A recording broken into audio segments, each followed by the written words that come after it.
Hi everybody, nice to see you again. So today we're going to talk about recycling more. Do you remember last time that we met you learned 3 new words for recycling?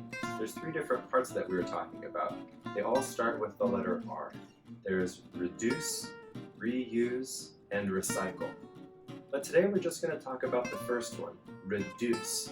What does that word mean, do you think? It means to make something smaller or to use less of something.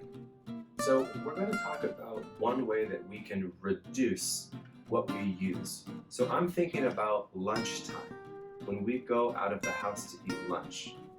So sometimes if you don't have lunch, you would buy it, and then when you buy lunch, sometimes depending on where you go, it might come with stuff that you throw away when you're done.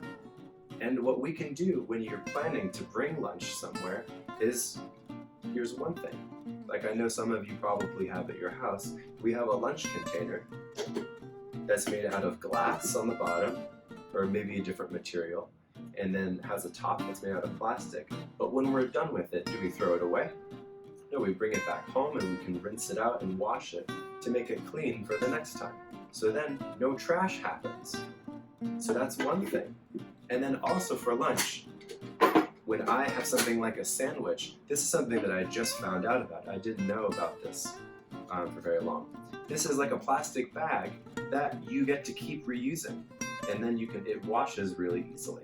So instead of making plastic bags all the time to throw away, you can use a reusable one to reduce the amount of plastic that we use.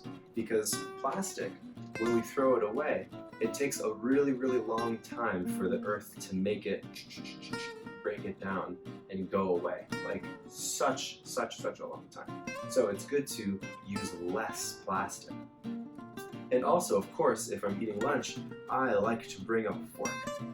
For one of the reasons, of course, is because it reduces the amount of plastic forks that I might use. But also, it's kind of fun to have a fork from home, for me at least. And also, it feels better, I think. And the other thing, of course, I've seen a lot of kids have water bottles from home. This is a water bottle, so then I don't have to buy a plastic water bottle and then throw that away. But of course, sometimes we do have to buy things. We do have to buy plastic. It's not a bad thing. It's very, very useful to have the plastic things that we buy sometimes. But it's just important to think about how we can buy less of it when we don't need it. And then the last thing, this is one of my favorite things, and it's so easy. This is just a bag, but it's a reusable bag. So that means that every time that I need to use a bag, I can just bring this to the grocery store, or maybe I'll just put my lunch in it when I'm going to PS452 or anywhere else. But you can use the bag for anything. So then if you go to the store and they say, do you need a bag? You get to say, oh, I brought one from home. And this is one of my favorite bags. I've had this one for such a long time. So these are just some of the ways that I have been thinking about what I can reduce the amount of trash that I make, so that I don't have to make as much. So what are some ways that you think you can reduce the amount of trash that you make? Maybe for lunch, or maybe in another way.